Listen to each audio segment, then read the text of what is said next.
नमस्कार साथियों, आशा करता हूँ कि आप सभी स्वस्थ होंगे, तंदुरुस्त होंगे। भगवान की कृपा से आप सभी का हर एक मनोकामना पूर्ण हो। तो आज मैं आपको बताऊंगा क्लास 9 के क्लास को करते हैं स्टार्ट। तो सबसे पहला प्रश्न देखिए कि पहला प्रश्न देखिए क्या कहता है। कहता है क्या शून्य एक परिमेय संख्या है? क्या इसे आप P बटे Q के रूप में लिख सकते हैं? जहां कहता है P और Q पूर्णांक है और Q नॉट इक्वल टू 0 है। इसका मतलब समझिए, Q नॉट इक्वल टू 0 का मतलब Q का वैल्यू कभी 0 नहीं आना चाहिए। जैसे कि परिमेय संख्या किसे कहते हैं? जैसे P बटे Q के रूप में लिख सकते हैं, उसे क्या कहते हैं? परिमेय संख्या। जिसे P बटे Q के रूप में लिख सकते हो उसे क्या कहते हैं? परिमेय संख्या। पहले यहाँ पे समझिए और कहा जाए, कंडीशन दे दिया, बोला कि P 0 हो जाए कोई दिक्कत नहीं। और हालांकि आप बोल ही दिया गया है कि क्या शून्य एक परिमेय संख्या है, तो बोला P 0 हो जाए कोई दिक्कत नहीं है। लेकिन भाई ये P कुछ भी हो जाए, P 0 भी हो जाए कोई दिक्कत नहीं, P 5 भी हो जाए कोई दिक्कत नहीं, लेकिन Q का वैल्यू जो है ना मेरे भाई 0 कभी नहीं होना चाहिए। ये कंडीशन दे दिया कि Q कभी 0 नहीं होना चाहिए, ये कंडीशन दे दिया। और गलती से यदि कोई आपसे सवाल पूछ दे कि 5/0 या ऊपर में कोई भी संख्या दे दे और बोल देगा कि 0 से भाग देंगे, तब इसका आंसर क्या होगा? तो मेरे भाई कई स्टूडेंट क्या करता है, 0 दे दिया, बोला 0 से भाग दिया, 5 में 0 दे दिया।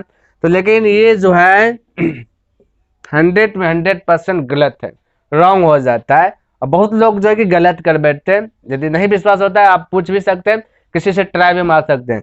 तो बोलेगा अच्छा सर ये 5/0 आप तो बोल दिए 0 नहीं होगा, तो आखिर होगा क्या? ये आप लोग का सवाल हो सकता है। तो यहाँ पे हम बता देना चाहता हूँ, देखिए ये 1 नंबर भी बनेगा लेकिन थोड़ा बहुत आप जान लीजिए, है ना। तो यहाँ पे हम बताते हैं कि 0 से जब भी किसी भी संख्या, ऐसा नहीं कि 5 भी, कोई भी संख्या में 0 से यदि भाग देते हैं तो उसका आंसर हमेशा क्या होगा? इन्फिनिटिव, यानी इसे ज्ञात नहीं कर सकते हैं। ज्ञात ही नहीं कर सकते इसका मतलब हल ही नहीं होगा। ये आप आंसर दे सकते हैं, ठीक है। हाँ, यदि आपका 0 ऊपर 5 नीचे में रहेगा तब आप बिंदास होकर के 0 मार दीजिएगा, आंसर 0 हो जाएगा। ये बात ध्यान में रखें, छोटा मोटा बात है, इस सबको आपका माइंड में रहना चाहिए, ठीक है।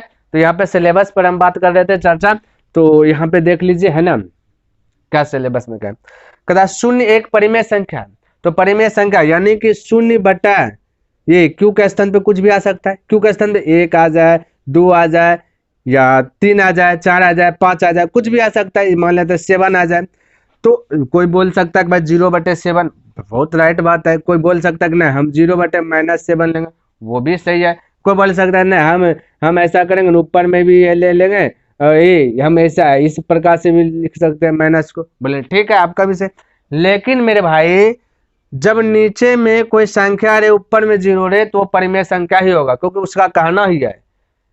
किसी ने कह दिया कि परिमेय संख्या P/Q के रूप में होता है, तो P/Q यानी जिसे बट्टे में लिख सकते हैं भिन्न में, वो परिमेय संख्या है।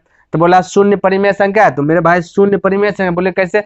शून्य के नीचे कुछ नहीं थे हम लिख सकते हैं बिंदास होकर के। शून्य के नीचे में कुछ नहीं थे, 1 लिख सकते हैं, 1 मिटा भी सकते हैं, 1 लिख भी सकते हैं, क्योंकि 1 से भाग दीजिएगा शून्य में तो आंसर आएगा 0। तो इसलिए हम बोल सकते हैं कि शून्य के क्या है? परिमेय संख्या है। क्लियर है? आई होप आपको ये समझ में आ गया होगा कि शून्य क्या आपका परिमेय संख्या होगा। क्लियर है? तो सभी डाउट क्लियर हो गया होगा। तब देखिए ये तो समझ गए, पहला नंबर लिख देना है, कहता है शून्य के क्या है? परिमेय संख्या। और इस प्रकार से जो हमने एग्जांपल दिया ना, ये चीज आपको लिख देना, हालांकि हम लिख देंगे टोटल चीज, ठीक है। तो चलिए ये 1 नंबर का प्रश्न था। दूसरा नंबर में देखिए ध्यान से समझना, ये वाला क्वेश्चन जो आपको एग्जाम में देखने के लिए मिल जाएगा, ठीक है। कहता है कि 3 और 4 के बीच में 6 परिमेय संख्याएं ज्ञात करें। कोई दिक्कत नहीं, बहुत इजी प्रकार से इसको समझिएगा, ध्यान से देखना है, बहुत इजी प्रकार से जानेंगे इसको, लगेगा कि हलवा है, कोई भारी नहीं है। कहते 3 और 4 के बीच में 6 परिमेय संख्याएं ज्ञात कीजिए। यानी 3 यहाँ पे लिख देते, देखिए बनाने से पहले आप जो है ना सॉल्यूशन मार देना, ठीक है। तो हम यहाँ लिख देते 3 और 4, बोला 3 और 4 के बीच, 3 और 4 के बीच बताना है, क्या चीज बताना आपको? 6 गो परिमेय संख्या। कितना है? 6 परिमेय संख्या, ध्यान में रखना। कितने भाई? 6 गो। तो देखिए एक आपको हम ट्रिक दे रहे हैं, ध्यान में रखना, क्या चीज? ट्रिक, जो वो ट्रिक को फॉलो करना है। और आपको कोई भी बोलते हैं 6 गो परिमेय संख्या, ये 6 गो पूछे, 7 गो पूछे, 8 गो पूछे, 2 गो पूछे, 4 गो पूछे, कोई भी पूछ दे तो आप उसी पे बना दीजिएगा, जो हम दे रहे हैं उसको आप नोट कर लीजिए, आप जो कि माइंड में रख लीजिए, हम डायरेक्ट बनाएंगे। ये ट्रिक समझिए। ठीक है, ट्रिक क्या चीज भाई, n+1, n क्या होगा ये भी समझ लीजिए क्योंकि हम डायरेक्ट हमला करने वाला है। n आपका होगा जो 6 को बोले, 7 को बोले, 8 को बोले, जब को भी पूछ देगा वो आपका n कहलाएगा। उनमें से आपको 1 को जोड़ देना, हमेशा क्या करना है, हमेशा 1 को जोड़ना है। जैसे कि 6 बोला, 6 में 1 जोड़ देंगे, उसके बाद क्या करना वो भी बताएंगे। ठीक है, तो सबसे पहले हमें निकालना 3 और 4 के बीच 6 को क्या निकालना, परिमेय संख्या निकालना है। अब आपको क्या कर देना है, सब देखिए बना रहे, देखिए कुछ नहीं, 3 हालांकि परिमेय संख्या है, तो परिमेय संख्या बोलता है p/q लिख दो, है ना बोलता है। तो हम बोले 3 के नीचे कुछ नहीं तो 1, कुछ नहीं तो 1, अच्छा ठीक है। अब कॉमा दे देना है ना। 4 बोला, 3 और 4 के बीच ना, तो हम बोले 4, 4 के नीचे भी कुछ नहीं तो क्या है 1, ये भी परिमेय संख्या। दिखा दिए, किसी बंदा को दिखा दे भाई, ले ये p है ये q है, ये p है ये q है, बोल सकते हैं ना, ये भी p है ये q है, परिमेय संख्या। लेकिन इसके बीच में दिखाना है, कब, 6 को दिखाना, 6 को। ठीक है, तो देखिए क्या चीज करते हैं, हमने अभी ट्रिक को लिखा यहाँ पे, आपको भी लिख देना। ठीक है, रफ में कर देना, बस आपको समझने का। अब देखिए हमने बोला 6 को बोला, 6 में 1 जोड़ दो, कितना हो जाएगा, 7 हो जाएगा। 6 में 1 जोड़ दो तो 7। अब 7 जो हुआ ना, बैलेंस बनाने के लिए इसमें भी 7 से गुना कर दो, इसमें भी 7 से गुना कर दो, यहाँ भी इसमें भी 7 से गुना कर दो, और इसमें भी 7 से गुना कर दो। क्यों भाई, बैलेंस है, ये दोनों कट जाएगा, फिर ये 3 रह जाएगा, ये दोनों भी कट जाएगा, फिर वही रह जाएगा। क्या इसमें दिक्कत है, बिल्कुल दिक्कत नहीं होना चाहिए। जब दिक्कत नहीं है तो आंसर भी आ गया। बोलिए कैसे भाई, तो ध्यान देखिए, 7 तिया कितना होगा, बोलिए 21/7, कितना हुआ 21/7 को, मैं इसको 7 चौक बोलिएगा कितना 28/7, क्या चीज 28। अब इसके बीच में बोला ना, देखिए बीच में लिखते, अब हम बोल सकते हैं, ध्यान से देखिए 21 कितना 6 को बोला, ध्यान में रखना 6 को, तो 21/7 बोल दिया। ठीक है, ये तो इसके बीच में बोला, इसको छोड़ के ही लेना है। तो 21 के बाद क्या आएगा, बोलेगा 22/7, 22 के बाद 28 के बीच में, 22 के बाद बोलेगा 23/7, उसके बाद बोलेगा 24/7, उसके बाद बोले क्या परिमेय संख्या है कि नहीं, परिमेय संख्या है ना, तो बोल सकते हैं भाई। तो फिर बोल सकते हैं 25/7, फिर बोल सकते हैं 26/7, फिर बोल सकते हैं 27/7। अच्छा, फिर ये क्या है 28/7। ये तो आपको इसको तो काउंट नहीं करना है ना, गिनना नहीं, तो गिनिए 1 2 3 4 5 6। क्या भारी लगा, ये तो आंसर आ गया आपका। क्या इसमें कोई दम प्रण है, जौन प्रण कुछ नहीं, आप बिंदास होकर के इसको बना दीजिए। 2 नंबर का सवाल है, क्या आप लोग को समझ में आया? चलो ठीक है, बहुत अच्छा, इसको उतारो, उसके बाद 3 नंबर हम देखते हैं क्या कहता है। तो देखिए अभी जैसे हमने 2 नंबर बताया, उसी प्रकार से 3 नंबर, बस शर्त यही कि भिन्न में दिया और हमने भिन्न में भी बता दिया। ठीक है, तो आप अपने से भी बना सकते हैं, लेकिन हम बना देंगे। ठीक है, तो ठीक है, क्या दिया गया, कहता है भाई 3/5, क्या बोला 3/5 और 4/5, और क्या बोला 4 चलो और भी लिख देते हैं, और 4/5 के बीच 5 परिमेय संख्या लिख दो, कोई दिक्कत नहीं, वैसे करना है ना। हमने बोला 5 को बोला, कितना बोला 5 परिमेय संख्या, तो 5 में 1 जोड़ लेना है, हमने ट्रिक बताया कि 5 में 1 जोड़ लेना है ना, उसके बाद ऊपर नीचे गुना कर देना, इतना सा तो करना है। तो बोले 3 बनाने से पहले सॉल्यूशन देना है, तो हम बोल सकते हैं 3 ये भाई क्या लिखा गया, बोल सकते 3/5, इसको गुना 5 में 1 जोड़ देंगे कितना होगा मेरे भाई 6 हो जाएगा। तो हम बोल सकते हैं गुना 6 से ऊपर में भी, इसको भी 6 से गुना कर दो। उसी प्रकार से ये 4/5 है, इसको भी गुना 6 से कर दो, इसको भी गुना 6 से कर दो, हो गया ना काम तमाम, आंसर आ गया भाई। खाली हल करना, 6 तिया बोलेगा 18, 6 पंचे बोलेगा 30, 18/30 सबका क्या है परिमेय ही है। फिर बोल सकते हैं 6 चौके 24, फिर बोल सकते 6 पंचे 30, ये भी परिमेय, लेकिन ये वाला नहीं चाहिए ना आपको, अब वो बीच में चाहिए, और वो भी कितना 5 गो चाहिए, वो निकल गया, देख लीजिए। अभी हमने बताया 18/30 लिख लेना, इसको इस प्रकार से पॉकेट में बंद कर देना, क्योंकि इसका काम है नहीं, हमें जिसका काम है उसे दिखाना है। तो बोले 18 के बाद आएगा 19, तो बोल सकते 19/23, तो 19 के बाद आएगा 20, 20 बटे बोल सकते 30, फिर बोल सकते 21, 21/23, उसी प्रकार से 22/30, फिर बोल सकते 23/30, 23/30, फिर बोल सकते 24/30, लेकिन 24/30 का तो काम है नहीं। तो देखिए 5 को पूरा 1 2 3 4 5, क्या ये परिमेय है, तो परिमेय है। तो पूछ दिया था 5 को दिखाना इसके बीच में, तो इसके बीच में तो है, तो यही तो आपका आंसर आ गया। क्या इसमें कोई डाउट है? कोई डाउट नहीं होना चाहिए। तो लिखिए इसको, उसके बाद आगे बढ़ते हैं। तो देखिए अब 4 नंबर जो है कि आपका ऑब्जेक्टिव में पूछेगा, आपका ऑब्जेक्टिव टाइप का बना देगा, ठीक है। तो इसको सॉल्यूशन करने की आवश्यकता है नहीं, बस आपको समझना है। हाँ, बेसिक यदि आपको अच्छी प्रकार से याद है तो आप अच्छी प्रकार से बोल दीजिएगा, ऐसे आप अटक सकते हैं, ठीक है। तो पहले बेसिक को आप अच्छी प्रकार से लर्न कर लीजिए, क्योंकि कॉन्सेप्ट इज पावर, कॉन्सेप्ट ही शक्ति है आपका। तो ये क्या कहता है 4 का 1 में, देखिए क्या कहता है 4 का 1 में कहता है, क्या बता दो भाई कि प्रत्येक प्राकृत संख्या एक पूर्ण संख्या होती है। अब प्राकृत संख्या की बात कहा है यहाँ पे, प्राकृत ध्यान में रखना, प्राकृत बोला और पूर्ण की बात बोला। तो सबसे पहले आपको प्राकृत संख्या पता होना चाहिए किसे कहते हैं, और पूर्ण संख्या किसे कहते हैं वो भी पता होना चाहिए नहीं। अब जब यही पता नहीं, यही पता नहीं, तो आप तो अटक जाइएगा। अगर पता है तो बता दीजिएगा। देखिए एक बार हम फिर से पढ़ रहे हैं। कहता बताओ प्रत्येक प्राकृत संख्या एक पूर्ण संख्या होती है।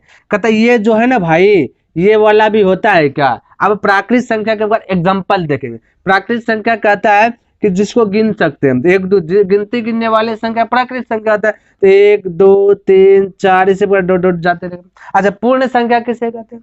पूर्ण संख्या तो 0 से स्टार्ट होता है। क्या चीज से होता है, 0 1 2 3 4 इस पर डॉट डॉट बहुत सारा चीज आएगा। तो क्वेश्चन क्या बोला अब समझिए। कहता है भाई बता प्रत्येक प्राकृत से जितना प्राकृत संख्या है क्या ये पूर्ण संख्या भी होगा। तो देखते हैं भाई यहाँ पे जैसे प्राकृत संख्या शुरू से स्टार्ट किए 1 2 3 4। अच्छा, पूर्ण संख्या हम देखें 1 2 3 आएगा भाई, यहाँ भी 1 2 3 4, यहाँ भी 1 2 3 4। इसका मतलब होता है। इसका आंसर क्या आ जाएगा, यस, यानी हाँ, यानी सत्य है। इन्होंने जो बात बोला वो क्या है, सत्य है, गलत नहीं है। तब लिख दीजिएगा सत्य है, असत्य नहीं भाई, सत्य है। क्या है, सत्य है। तो जितना भी प्राकृत संख्या है सब पूर्ण संख्या हो जाएगा। यदि ऐसे पूछ देता कि बता प्रत्येक पूर्ण संख्या प्राकृत संख्या था, तब नहीं होता भाई। कैसे, क्योंकि यहाँ 0 है जो कि प्राकृत संख्या में 0 नहीं है ना। तो ये आप याद रखें, उल्टा पूछेगा तो उल्टा जवाब देगा, सीधा पूछेगा सीधा जवाब देगा। तो इसका आंसर क्या आ जाएगा, सत्य, सिर्फ सत्य आपको लिख देना एग्जाम्पल के साथ, ठीक है। अच्छा, दूसरा देखिए क्या कहता है, समझिए, सिर्फ समझना है आपको ना। दूसरा कहता है बताओ, अभी लोग से पूछ रहा है बताओ कि प्रत्येक पूर्णांक एक पूर्ण संख्या होती है। फिर अब देखो पूर्णांक बोला तो पूर्णांक पहले लिख देते हैं, समझने का प्रयास कीजिए।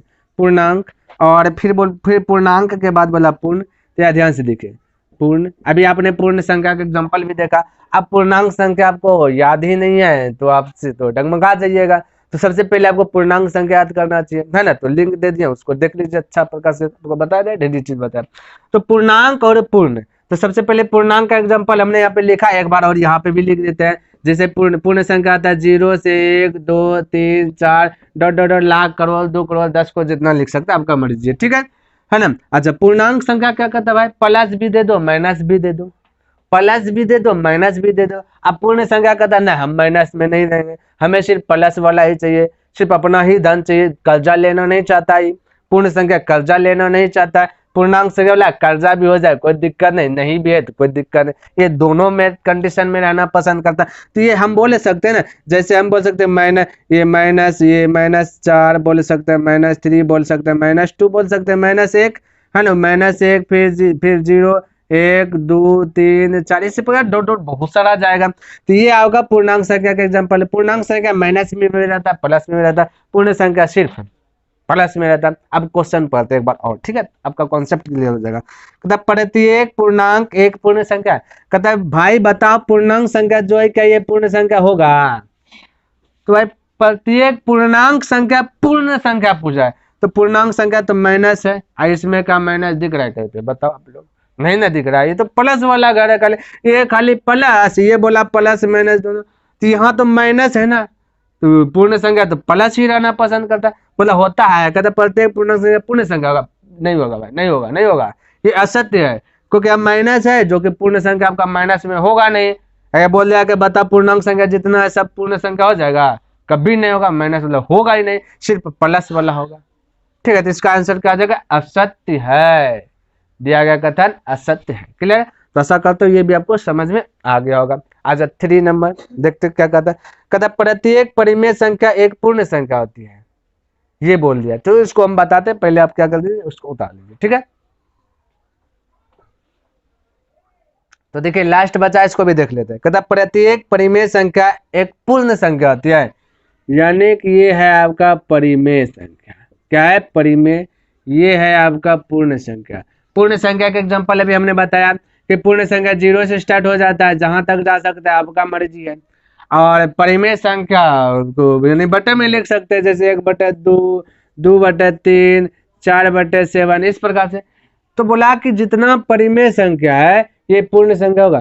कदापि नहीं होगा। क्यों?